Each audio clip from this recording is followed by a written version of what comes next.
Assalamualaikum warahmatullahi wabarakatuh. Bagaimana kabarnya hari ini? Semoga selalu sehat ya.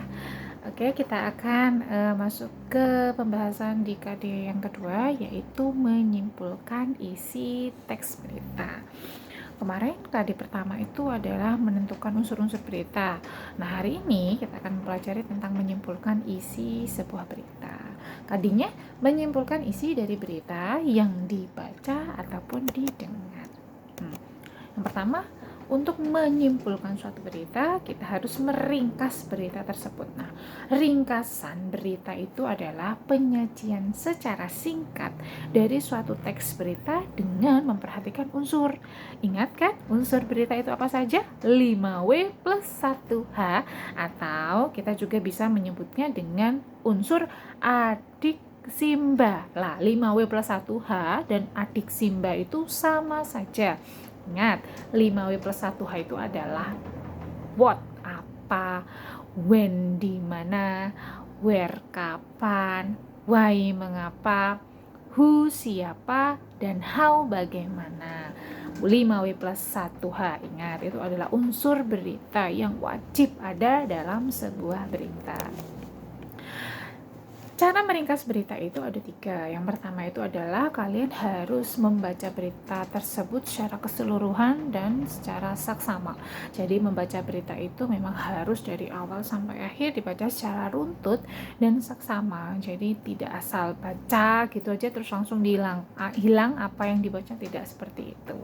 Yang kedua adalah kalian perlu mencatat dan merangkum pokok-pokok informasi dalam berita. Pokok-pokok informasi itu harus sesuai sama unsur berita, yaitu 5W plus 1H.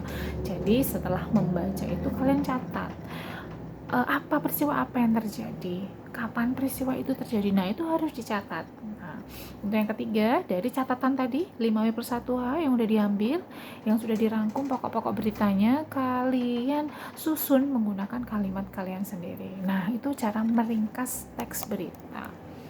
Nah, sekarang penyimpulan teks berita. Kesimpulan itu berupa pendapat atau pemikiran yang telah diuji beberapa kali dan terbukti kebenarannya. Kesimpulan merupakan sebuah rumusan dari pernyataan umum yang ditarik setelah melihat bukti atau fakta yang ada di lapangan. Jadi kesimpulan itu dari yang awalnya kalian meringkas, mengambil pokok-pokok informasi sesuai unsur 5W plus 1H, kemudian kalian simpulkan sebenarnya berita tersebut itu membahas tentang apa sih. Nah, itu adalah kesimpulannya, cukup singkat. Jadi kalau kesimpulannya cukup 1 atau 2 kalimat saja yang mewakili isi dari isi berita itu. Nah, itu adalah kesimpulan.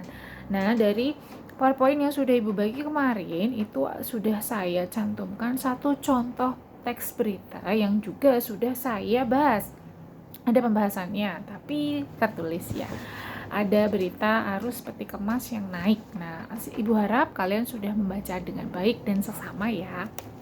Dari situ, Ibu juga sudah membahasnya dari unsur apa, peristiwa apa yang terjadi. Jawabannya, arus peti kemas Pelabuhan Pelindo 3 naik tipis sebesar 6% pada triwulan 3 tahun 2019 dibandingkan dengan periode yang sama di tahun 2018. Pertanyaan dari apa, siapa, mengapa, kapan, di mana, dan bagaimana itu kalian rangkum jadikan satu. Nah, itu yang namanya ringkasan.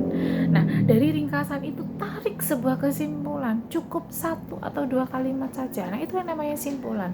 Jadi, kesimpulannya itu adalah berita tersebut menyampaikan informasi, yaitu pada triwulan 3 tahun 2019, arus peti kemas Pelabuhan Pelindo 3 naik tipis sebesar 6% dibandingkan dengan periode yang sama di tahun 2018. Nah, begitu cara mencari kesimpulan. Setelah itu Ibu ada tugasnya, yaitu pedagang kaki lima di Pasar Ciledug muncul lagi. Sudah dibaca? Sudah dipahami dengan baik? Sudah, alhamdulillah. Kalau begitu bisa lanjut ke tugasnya. Tugasnya itu yang pertama, kalian harus menentukan pokok-pokok informasi pada teks berita pedagang kaki lima di pasar Ciledug muncul lagi. Jadi ditentukan dulu pokok-pokok informasinya. Unsur 5W plus 1H-nya dicari dulu, dicari mulai dari unsur apa sampai unsur bagaimana, ditulis kalimat tanyanya, kemudian ditulis jawabannya. Nah, itu adalah pokok-pokok informasi sesuai unsur berita. Yang kedua, buat ringkasan. Cara mencari ringkasan dari pokok-pokok informasi yang tadi sudah kalian cari, kalian susun menggunakan kalimat kalian sendiri. Jadikan satu. Nah, itu namanya ringkasan.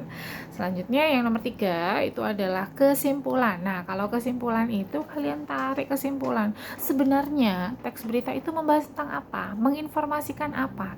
Itu adalah kesimpulan gitu. Bagaimana? Mudah bukan cara mencari kesimpulan? Ya sudah, sekian pembahasan dari KD2, yaitu menyimpulkan teks berita dari yang didengar dan dibaca. Ibu harap kalian dapat belajar dengan sungguh-sungguh meskipun kita sedang berada dalam situasi pandemi, tidak menyurutkan semangat belajar kalian. Kalau ada apa-apa yang ingin ditanyakan, kalian bisa menghubungi saya di WA saya juga boleh. Nanti akan saya bagi nomor WA saya. Kalian bisa menanyakan apapun itu tentang pelajaran bahasa Indonesia yang mungkin belum kalian pahami. Nah, sudah sekian pembahasan dari KD2 dari Ibu. Saya akhiri. Wassalamualaikum warahmatullahi wabarakatuh.